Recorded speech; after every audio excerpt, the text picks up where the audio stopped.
Hey YouTubers, this is Mario Cosby coming at you. For those that wonder why I don't show my face or put my face on video, I'm just camera shy, that's all. What I want to talk to you about is the product Neosporin from Johnson & Johnson. Last year I had a very severe allergic reaction to Neosporin. Took a bunch of pictures, which I'll be showing you later on during this video clip. I'll try to get through this as quickly as possible, only because I don't want to waste anyone's time. The reason I'm making this video is that I don't want to see anyone's child getting hurt from this product. You'll see the pictures and you'll understand why I said all that. Or even an adult going through the 4-month ordeal that I went through. November, December, January, yeah, 4 months, or at least 3.5 months, or 3 3/4 of a month. Ordeal that I had to go through, including an overnight stay in the ER, in the hospital. First it was twice to the ER, the second time was the overnight stay. Found out I'm one of the 5% of the people that are allergic to the active ingredients in Neosporin. Never knew it. Never used it before up until that fateful day in November of last year, 2014. Excuse me for the movement here. I'm a mechanic by trade. That's what I do for a living. So normally when I get hurt, I normally get hurt on the job. Cut fingers or whatever, and this is the stuff I use. Comes in the first aid kit.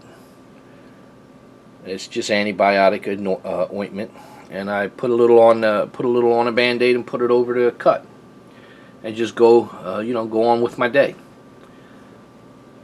What had happened back in November, I came home from work and my usual fashion, went upstairs to take a shower, and I noticed there was blood on my sock, on my ankle, around the area of my ankle. So I pulled the sock off. Now, let me explain something to you. I have diabetes. I suffer with diabetes. Thank God it is under control. But I don't have any feeling in my ankles or feet. I don't know if it's cold, if it's hot.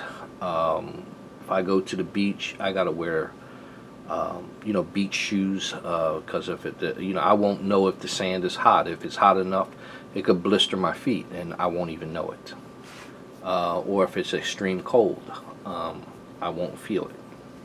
So, with that being said, that's why I didn't feel the cut that I received on my ankle sometime during the work day.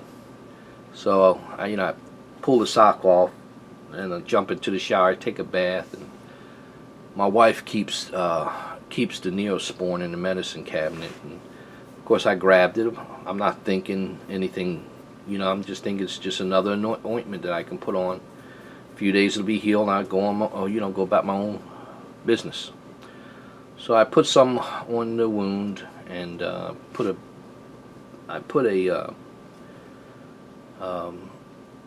patch or a band-aid patch on it. It wasn't a band-aid, it was a little patch. That's the only thing we had. We had band-aids, but they were small, so we had a bunch of patches. I just used a patch. Well, about the third day, I noticed that the area was extremely red and it was itching. To me, that's a sign of healing. Now, not the red, I'm talking about the itching. So I didn't really pay it no mind. So I do as I did the previous couple of days, was put more Neosporin and put the patch on, the band-aid patch. Well, that morning I got up and I woke up to severe itching, and my ankle was swollen and it was severely red, and there was oozing this clear yellowish liquid out of it. So at that point, I pulled the band-aid off, or the bandage off. I grabbed the gauze and I wrapped it up, and that was on I believe a Monday morning. So I went to the ER, The ER diagnosed this as cellulitis. And I explained to her what had happened. They said, well, what happens, you got good bacteria and bad bacteria on your skin.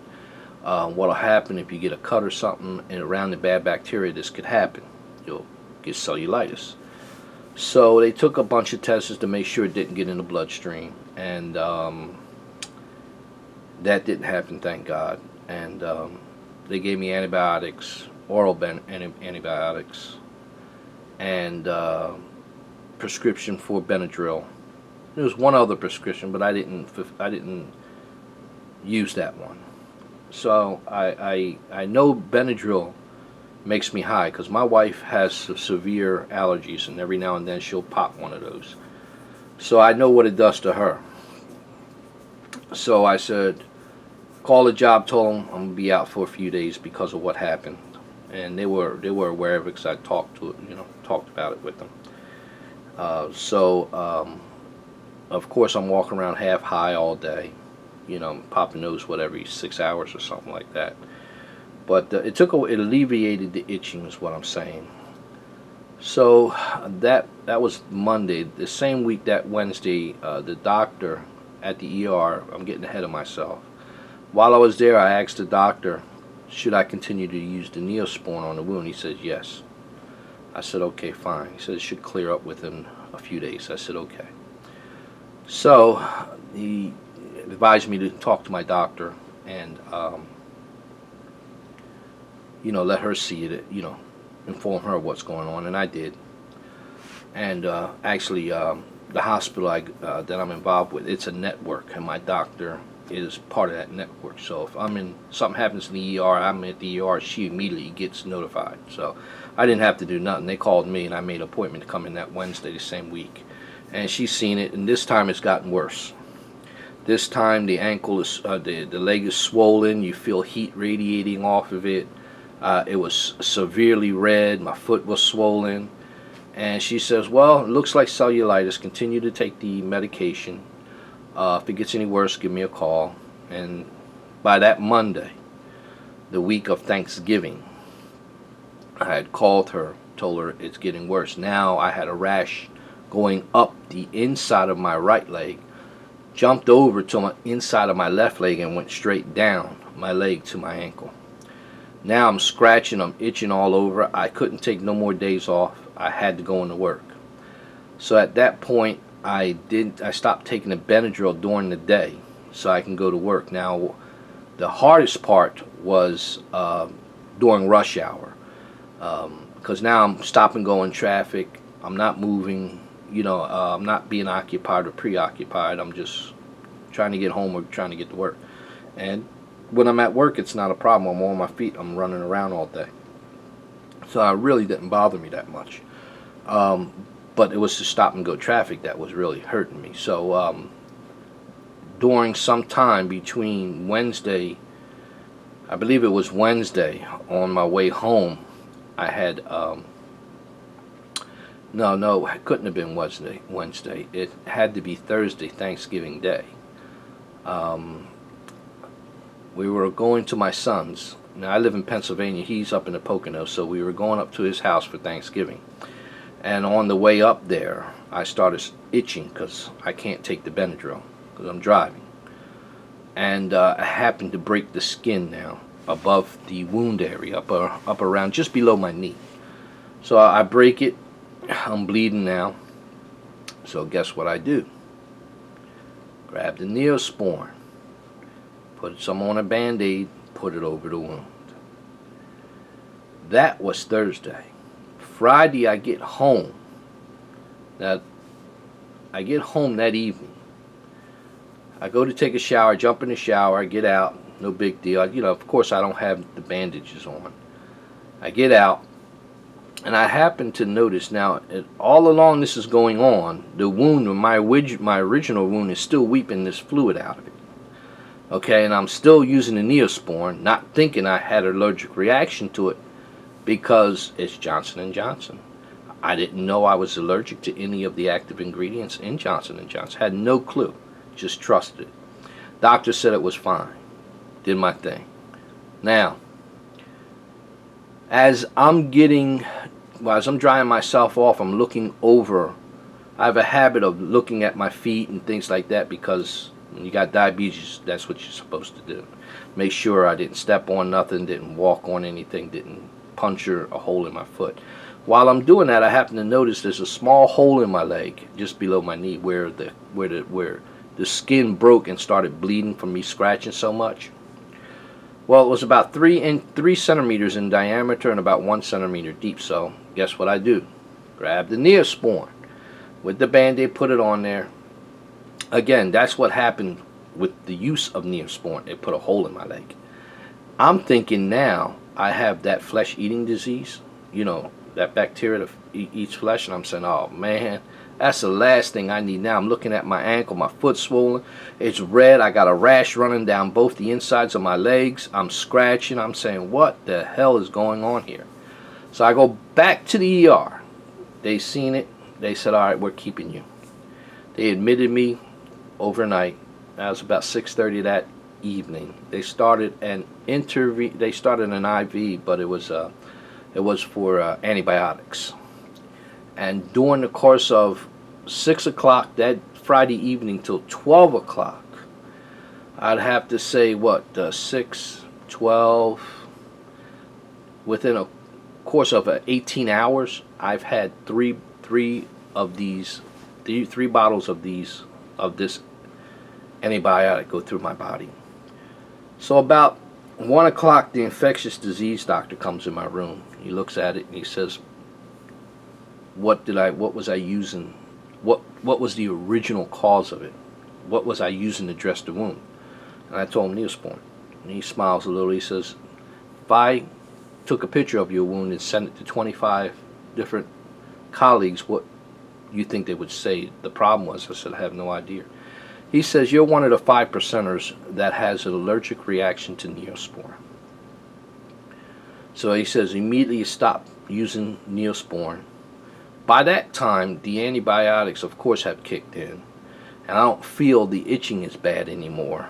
It actually subsided greatly, to a point to where I think I was just taking a Benadryl at night just to help me sleep, get through the night without itching. But during the day, it was great. No problems. So at that point, I began to do a little investigating. I began to ask various different doctors what's their take on Neosporin. Now I want you to look in the upper right hand corner there of that medical symbol. Let me raise this a little. Forgive me for the shaking here. It says #1 doctor recommended brand. Well, I don't know what doctors Johnson & Johnson are talking about, but every doctor I spoke to told me they would not recommend it to their patients, let alone use it. The dermatologists I talked to, they won't even recommend it to none of their patients, let alone use it. So I don't know what Johnson & Johnson is talking about there. #2, the active ingredients that's in Neosporin. Neosporin has a very, very vague warning label. Very vague. Did a little investigating. I'm going to read this warning label to you, so that way I'm going to be fair now with Johnson & Johnson. I found out from the FDA that, they require a warning label, but it doesn't necessarily have to be detailed. Just a vague warning, just giving, a person some sort of warning. Now, it says, this is the warning for external use only. Do not use if you are allergic to any of the ingredients. Now, granted, I didn't know I was allergic to any of these ingredients until I used their product.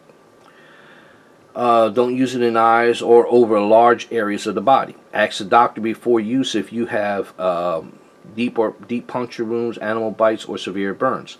Stop use and ask doctor if you need to use longer than 1 week. Imagine that. Drug fact. Condition persists or gets worse. Symptoms persist for more than 1 week or clear up and occur again within a few days.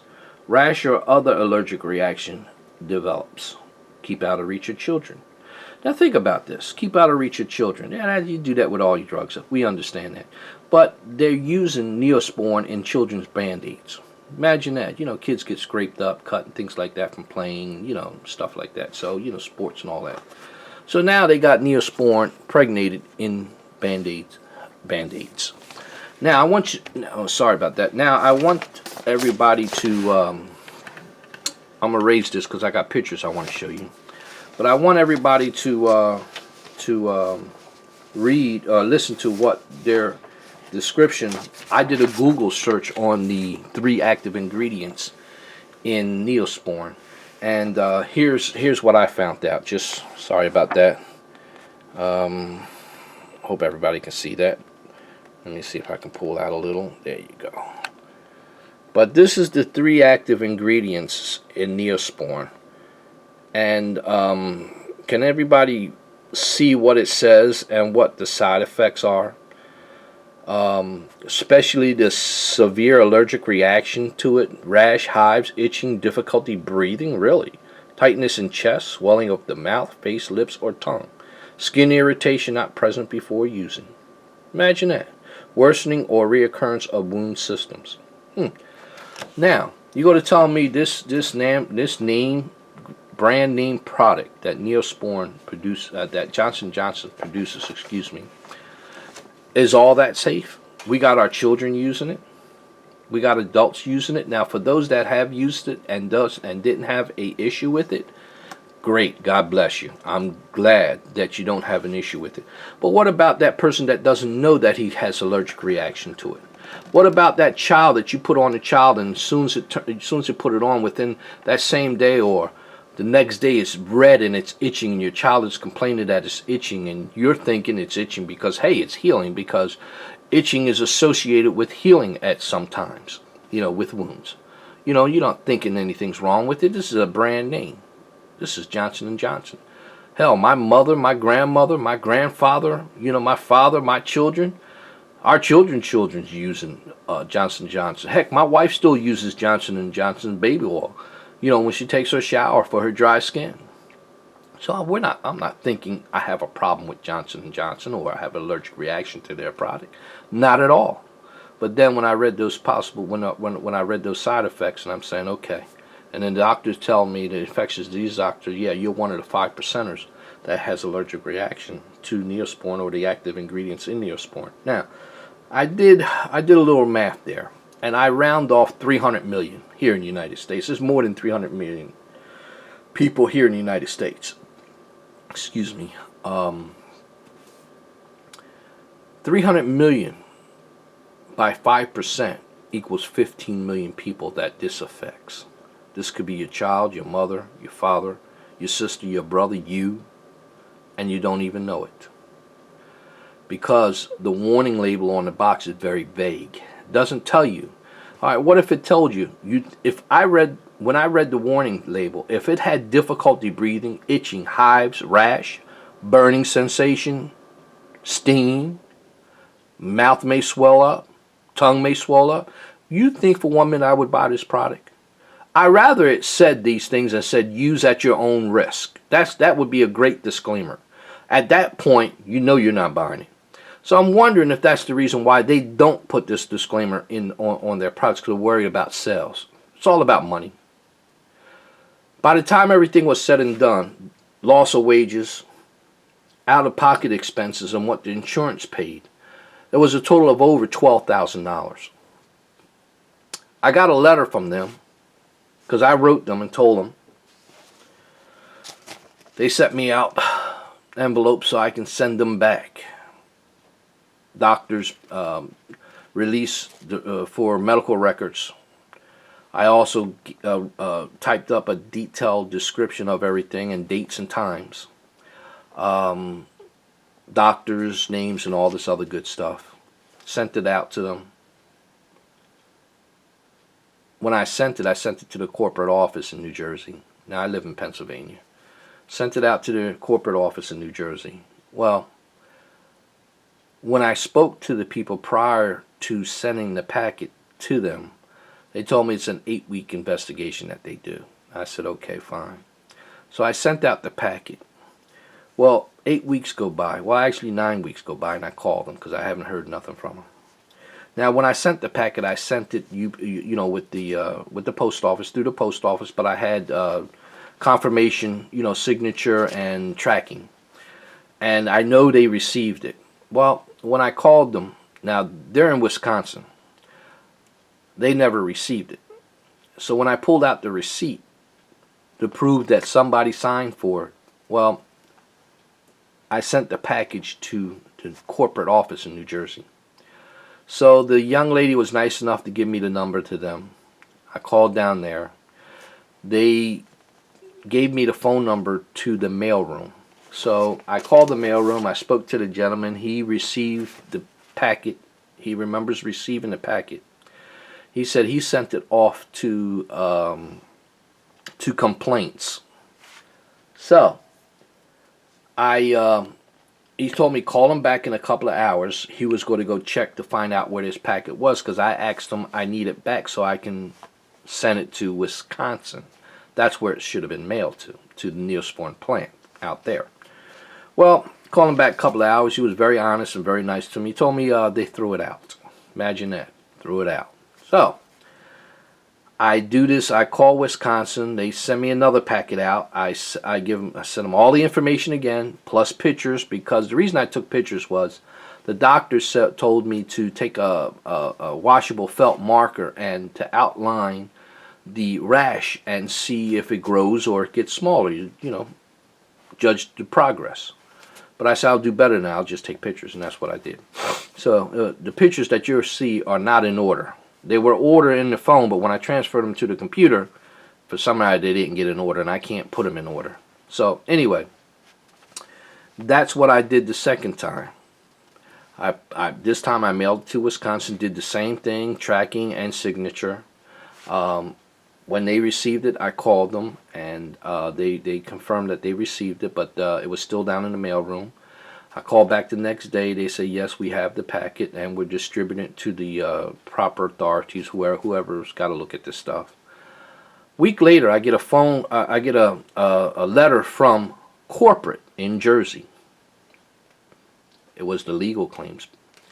They wanted the same packet that I sent the first time.